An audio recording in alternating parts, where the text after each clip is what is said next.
Hello and welcome to this video presentation on bcPhoneNanny, a free app from Binary Computing Limited. Before we begin, I'd like to mention that I'm running Windows 10 on my laptop. I have also downloaded and installed bcPhoneNanny from the Binary Computing website. The install process just takes a few minutes and it creates an icon on the desktop by default. I'll now start bcPhoneNanny from the desktop icon.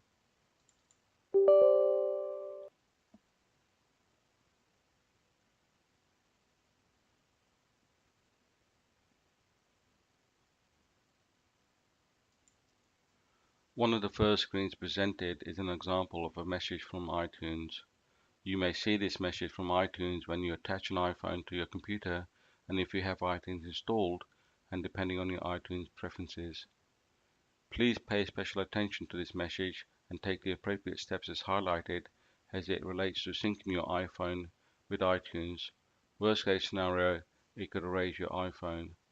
If you do not want to see this message again every time you start the app, then check the Do Not Show This Message Again checkbox and select Close to continue. I'll leave it as it is for now and continue.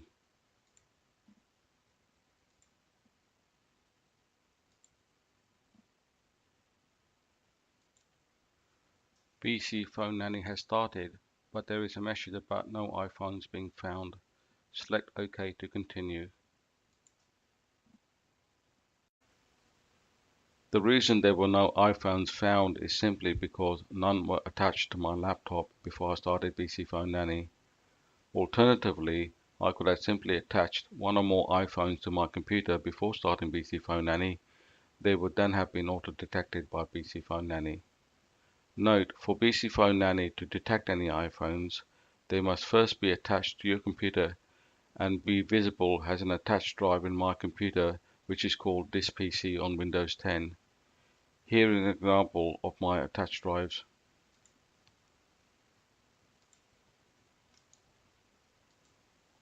As you can see, there are no iPhones attached.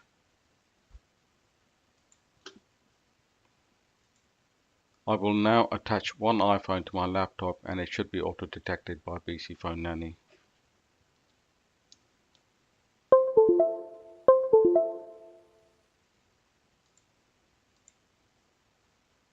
The iPhone is now visible in the app window. Here's another look at the attached drives.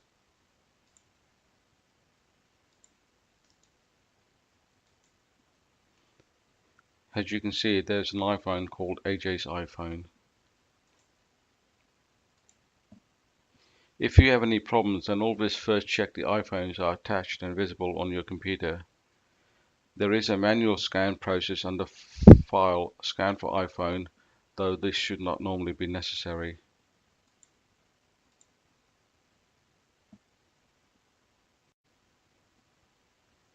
Before we get into the features of bcPhoneNanny, I would quickly like to mention the help option. I'm not going to go over this in detail as you can have a look for yourself. The help options are About. This displays the bcPhoneNanny version information. Check for updates. Check to see if a new version of the app is available. Support takes you to the online Contact Us page. YouTube, Binary Computing YouTube channel for video tutorials, etc. Help. This option presents the documentation that is embedded into the app. Note also you can move the app window around on your desktop and resize as you want.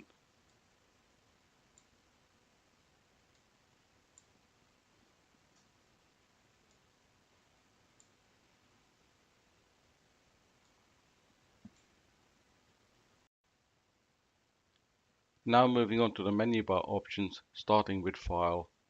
Under File we have Scan for iPhone, which I previously mentioned, Save Selected and Exit. The exit will close the bcPhoneNanny app. You could also use the Close option on the top right hand corner of the app window. Save Selected, note you have to select the iPhone first. This allows you to save the contents of the iPhone's media files to your computer. Select the target location and ensure it is correctly highlighted and then click Save. The contents are now being saved.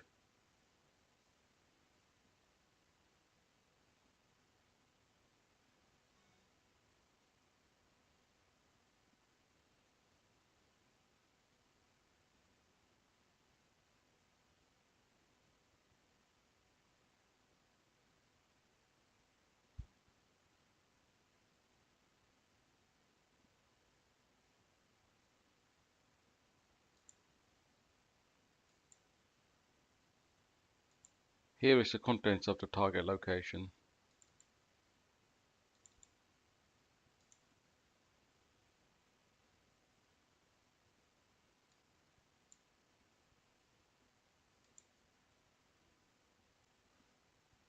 The final option under Tools is Create an iTunes library from iPhone. This can be used, as the option suggests, to create a new iTunes library from this iPhone as follows. Note I have already selected my iPhone. Under Tools, select Create an iTunes library from iPhone. Next, select the destination folder. For this demo, I have already created a temporary location. Ensure the target location is highlighted and click Start Build to continue. Select Yes on the next prompt. The iTunes library is now being built.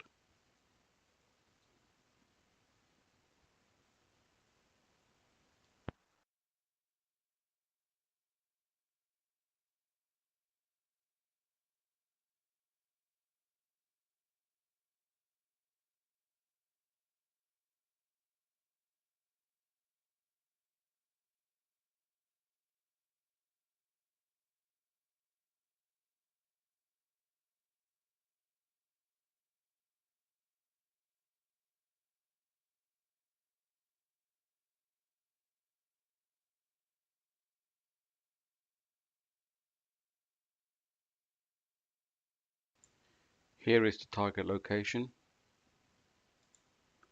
This was the folder I selected. There is an entry for my iPhone. The name of the iTunes library is the file name ending .itl, this one here.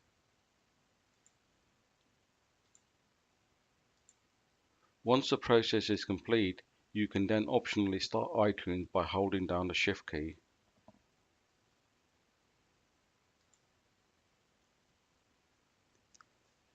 iTunes will then display a dialog box where you can choose to pick up the newly created iTunes library. More information on this can be found within the Help option under section How to Use.